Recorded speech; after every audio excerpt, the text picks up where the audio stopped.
Audio Jungle. Halo rekan-rekan Wijaya Training, kembali lagi di pelatihan kita kali ini. Kita akan bahas tentang hammer test, implementasi dan bagaimana cara melakukan reporting dari kegiatan hammer test. Audio Jungle. Sebelum pelatihan ini kita mulai, tak lupa kami minta rekan-rekan untuk subscribe, like dan share agar pelatihan yang kami berikan semakin berkembang dan memberi manfaat bagi rekan-rekan semuanya.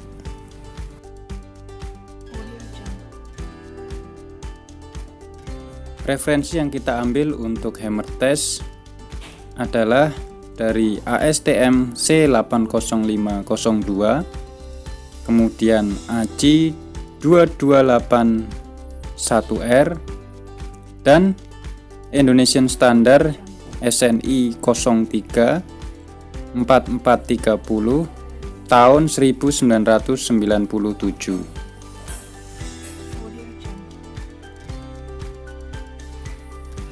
Untuk pengetesan beton, kita ada dua cara yang bisa dilakukan, yaitu yang pertama adalah pengetesan di lab menggunakan alat electric concrete compression machine, dan yang kedua melakukan pengecekan beton di lapangan atau concrete test in situ menggunakan alat yang dinamakan concrete hammer yang sering kita pakai di lapangan.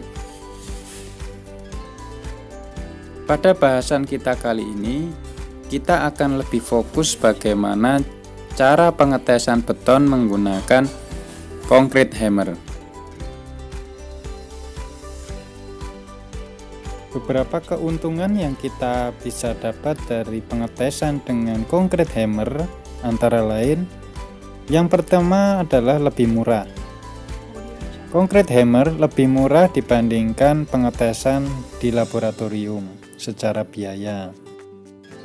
Keuntungan yang kedua, proses pengukurannya pun lebih cepat karena dilakukan langsung di lapangan, sehingga hasilnya pun juga bisa langsung kita dapatkan. Dan ketika terjadi deviasi hasil, kita bisa melakukan pengulangan pengetesan langsung di lapangan juga. Keuntungan yang ketiga, concrete hammer praktis sehingga mudah untuk dilakukan. Kemudian keuntungan yang keempat, concrete hammer sifatnya adalah non-destructive test atau NDT. Jadi, untuk melakukan pengetesannya tidak perlu melukai kondisi aktual dari beton yang akan kita tes.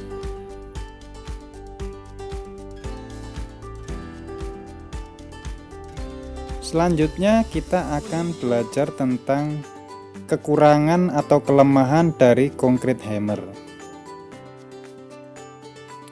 Kelemahan yang pertama, ketika kita melakukan pengetesan dengan concrete hammer, pengetesan ini sangat bergantung kepada permukaan dari lapisan beton yang akan kita cek.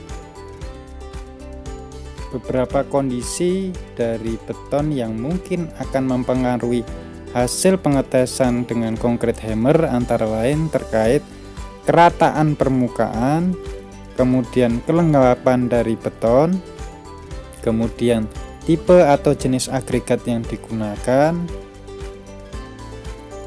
derajat karbonisasi, dan juga umur dari beton itu sendiri. Sehingga harus diingat bahwa kondisi dari beton yang akan kita tes benar-benar harus mampu merepresentasikan hasil yang akan kita dapat. Kelemahan yang kedua adalah kesulitan dalam memvalidasi hasil dari concrete hammer test. Kesulitan validasi ini didapat karena pengetesan yang terjadi di lapangan biasanya kurang dapat merepresentasikan kondisi dari beton secara keseluruhan.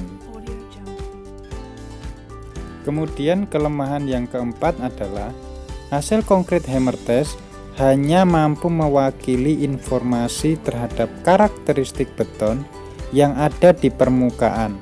Kenapa? Karena pengambilan sampel atau tesnya hanya dilakukan di bagian permukaan, sehingga pengetesan pada bagian beton terdalam belum dapat merepresentasikan hasil yang benar.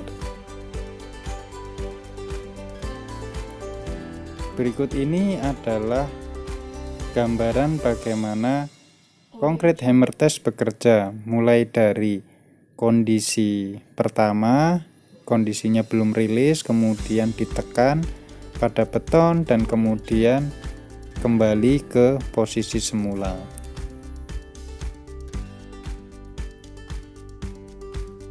Berikut ini adalah ilustrasi video bagaimana proses pengetesan dengan concrete hammer itu dilakukan.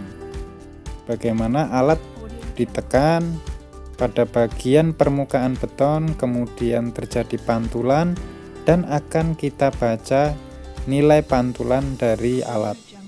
Untuk kemudian akan kita konversi pada grafik yang membedakan bagaimana posisi saat kita melakukan pengambilan hasil dari concrete hammer.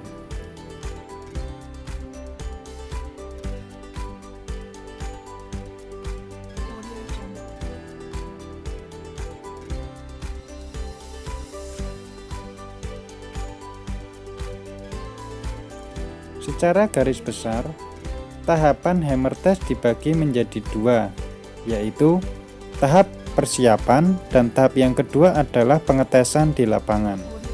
Kita akan bahas satu persatu.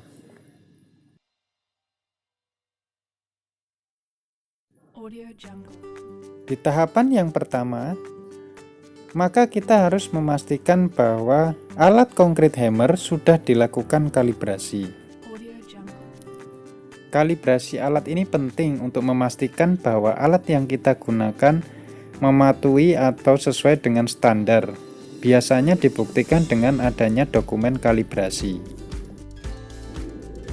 Kedua, kita harus memastikan bagian beton yang akan kita tes. Seperti contohnya struktur elemen dari balok, kolom, dan plat lantai. Termasuk juga posisi dari alat yang akan kita tes. Yang ketiga, kita harus memastikan dimensi minimal dari struktur beton yang akan kita tes, karena ada parameter minimal untuk beton yang akan kita tes. Seperti contohnya untuk kolom dan balok, minimal ketebalan adalah 125 mm.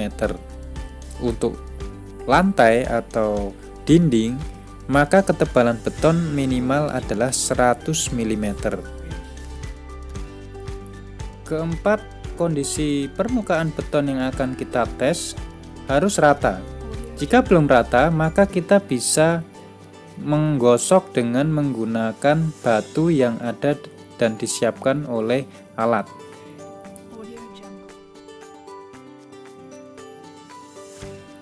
Kelima, kondisi permukaan yang akan kita tes, permukaan betonnya harus kering, tidak boleh basah.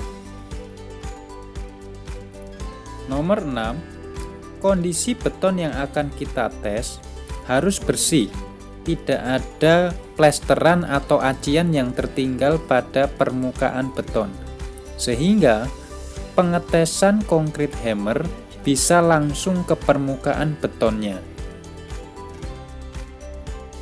Nomor 7, untuk jumlah titik poin pengambilan tes. Untuk kolom, minimal adalah 5 lokasi yang akan kita ambil. Dengan tiap lokasi ada 8 titik poin yang akan kita lakukan pengetesan dengan concrete hammer. Untuk balok, minimal ada 3 lokasi yang akan kita ambil sampelnya. Dengan tiap lokasi terdiri dari 5 titik tembak concrete hammer. Untuk plat lantai, minimal ada 5 lokasi yang akan kita ambil sampelnya. Dengan tiap lokasi terdiri dari minimal 5 titik tembak concrete hammer.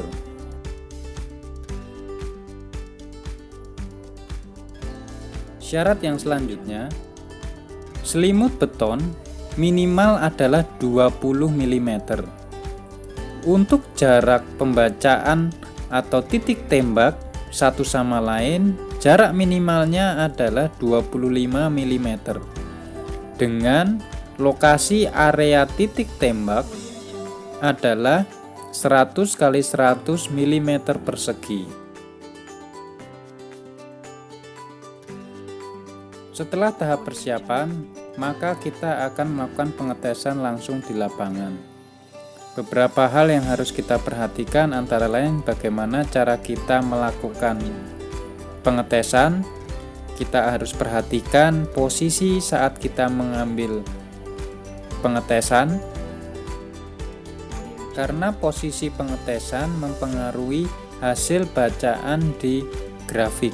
Jadi teman-teman harus perhatikan ada 3 posisi yang harus diperhatikan untuk nanti diplot pada grafik.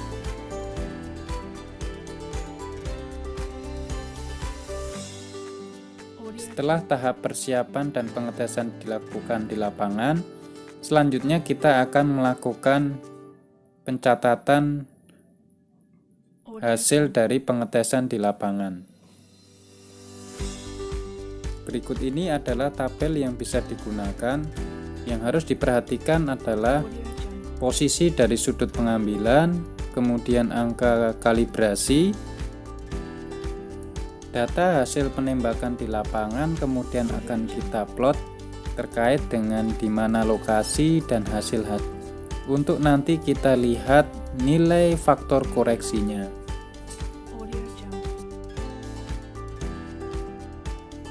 Demikian tutorial dari kami tentang concrete hammer test, bagaimana implementasi dan pelaporannya. Jangan lupa rekan-rekan subscribe, like, dan share agar channel kami semakin berkembang.